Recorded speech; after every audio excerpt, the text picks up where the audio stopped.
Imagine you're sipping coffee and looking out at the stars. They seem so far away, so permanent, right? The moon, the galaxies, the Milky Way, they've always been there, and it's easy to assume they always will be. But what if they won't? What if, one by one, everything you see in the night sky slowly disappears, not with a bang, but with a barely detectable whisper? That's exactly what a group of scientists from Radboud University has proposed. They're not just making poetic metaphors, they're backing it up with serious math and physics. Their message? Everything in the universe, everything will eventually evaporate. Yes, like a puddle on a sunny sidewalk. These aren't doomsday prophets or sci-fi storytellers. They're respected physicists who've reimagined what we thought we knew about the end of everything. Their work reshapes our entire understanding of the universe's grand finale. Their theory touches black holes, neutron stars, white dwarfs, and even you and me. It's a cosmic reminder that nothing, not even stars, lasts forever. So buckle up. We're going on a journey across the cosmos and deep into the future, where even silence eventually runs out. Let's rewind to the 1970s. Stephen Hawking shocked the world when he proposed that black holes aren't entirely black. Instead of just gobbling up everything around them like cosmic vacuum cleaners, they actually leak tiny bits of energy over time. He called this leakage Hawking radiation. Picture this. You're making popcorn in a sealed pot. Every now and then, a popcorn kernel escapes. Over a very, very long time, the pot empties out. That's Hawking radiation in a nutshell. In Hawking's universe, black holes spit out particles thanks to quantum mechanics, those strange rules that govern the tiniest parts of our universe.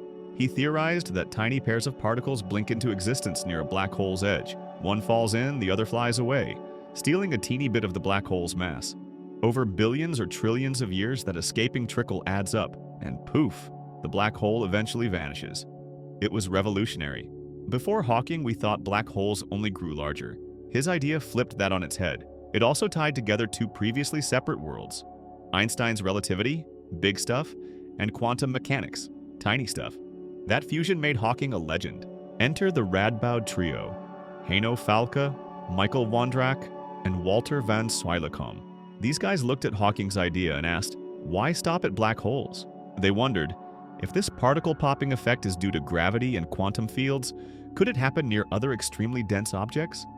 Could neutron stars and white dwarfs also slowly fade into nothing? Turns out they can. Hawking radiation might not need a black hole's event horizon at all, just the right density and gravitational curvature. This idea extends the phenomenon to a whole new class of cosmic objects: dead stars, superdense remnants, and more. That's like realizing water doesn't just boil in kettles. It evaporates from cups, puddles, even your skin. It just takes time. This realization redefines who gets to play in the evaporation game. And it means that the slow fade isn't limited to the darkest places in space. It's happening everywhere all the time. You know how we've been told that black holes are special because of their event horizons, their point of no return? According to this new research, that might not be as crucial as we thought. The event horizon is like a one-way door in space. Once you walk through, you're never coming back. Hawking's original radiation was thought to depend on that door, but the Radboud team says, nope. It's not the door, it's the shape of the floor around it. Or more accurately, it's the curvature of spacetime caused by dense objects that causes this radiation. Think of it like this: you don't need to fall off a cliff to feel the slope. The steeper the hill, the more likely you'll slide. Same with spacetime. The stronger the curve, the more likely particles will separate and radiation will happen. In other words, you don't need a trap door. You just need a steep enough incline. Gravity is enough to start the leakage. This opens the floodgates for all kinds of objects to slowly unravel, because space curves around anything with mass. The bigger and denser the object, the steeper the curve. And the more the curve, the faster the fade. Old estimates about the end of the universe were practically timeless, like 10 to the power of 1,100 years away. That's a 1 followed by 1,100 zeros. That's longer than any calculator can handle. But this new study drops that number dramatically.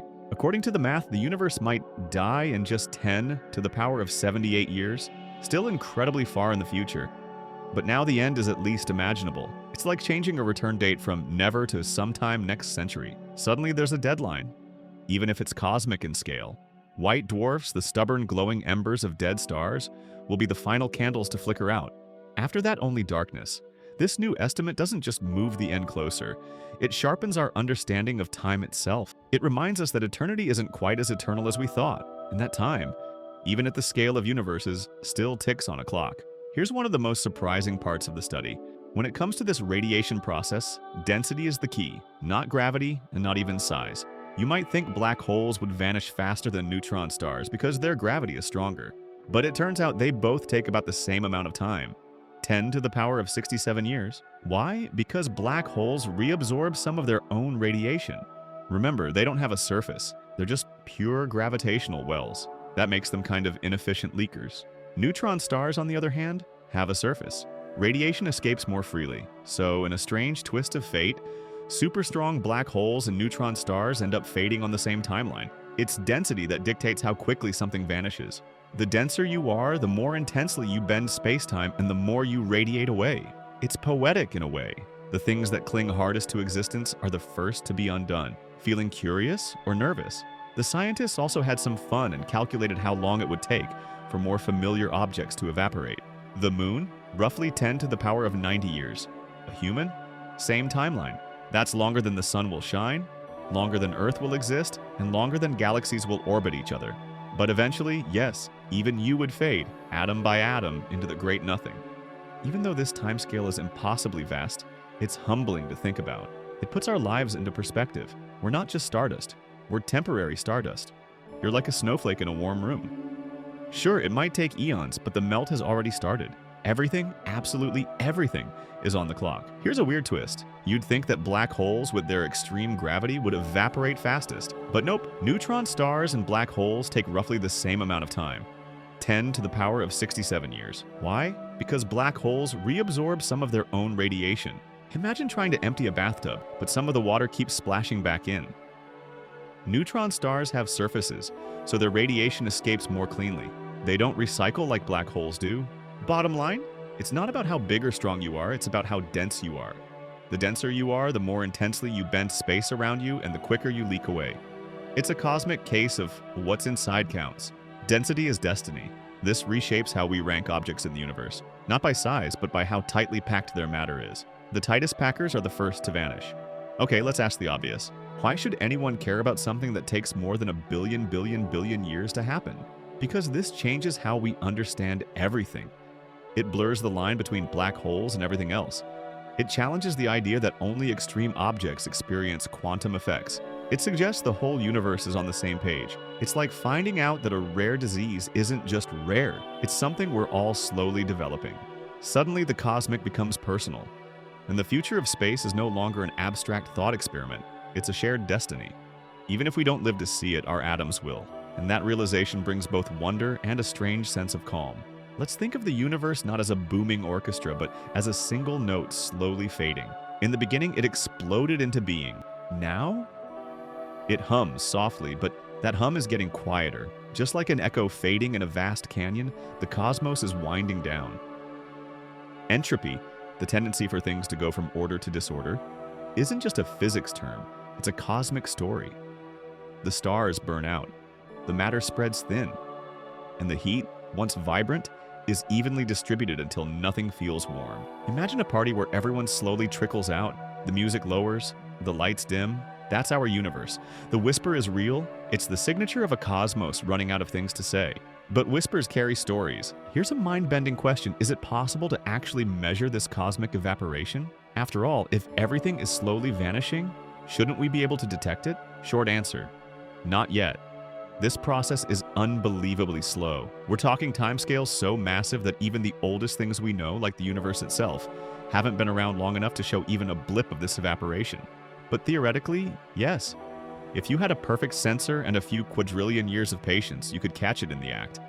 Imagine a telescope so sensitive it could detect a single particle escaping a neutron star over 1 billion years. That's the level we're talking about. We're nowhere near that, not even close. Still, just knowing that this slow disappearance is happening changes the game. It's like discovering you're living in a house that, atom by atom, is evaporating into the wind. You can't see it, but you suddenly feel it. Everything becomes more precious, more finite. And as our tools grow smarter, more sensitive, and more quantum aware, who knows? Maybe one day we will see that first ghostly puff of nothing drift off a neutron star. And that would be the quietest, most profound observation in the history of science. Let's get personal for a moment. Why does this matter to you and me?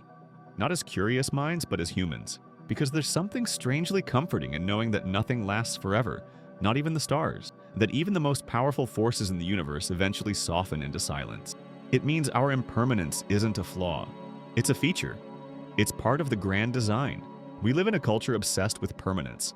We want memories to last, youth to linger, buildings to stand forever. But nature has never promised that. What it offers instead is transience, and meaning within that transient. The fact that even black holes, those titans of destruction, eventually wink out into the void, that levels the playing field. It reminds us that everything we love, fear, or fight against is part of a shared story, a temporary one. And in that shared fate, there's unity. We're not just fading, we're fading together. Not with panic, but with grace. The atoms in your body, the moon, your favorite tree, your coffee cup, all on the same long, slow march toward the same quiet horizon. Maybe that's not terrifying.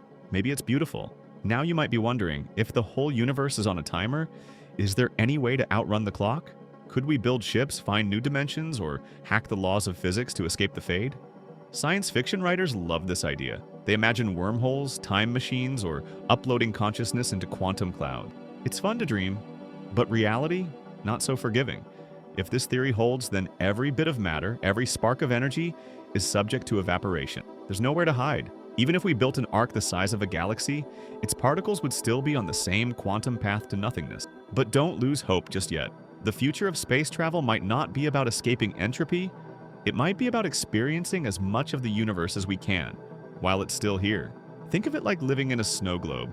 You can't stop the flakes from falling, but you can dance in them while they do. Maybe our mission isn't to conquer the stars, but to witness them, intimately, bravely, with full awareness that they, like us, will one day vanish.